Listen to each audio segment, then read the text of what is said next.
నమస్తే, నేను అడ్వకేట్ శ్రీనివాస్ చౌహాన్.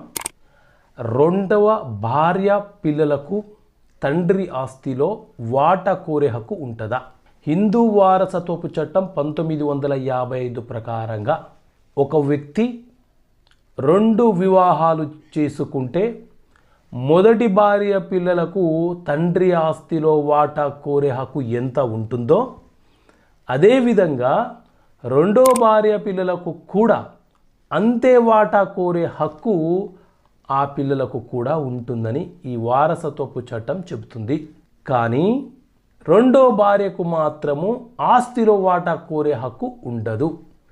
పిల్లలకి ఎందుకు వాటా కోరే హక్కు ఉంటుంది అంటే, ఈ పెద్దలు చేసినటువంటి తప్పులకు పిల్లలు బలి కావద్దు అనేదే ఈ చట్టం వెనుక ఉన్న ఉద్దేశం.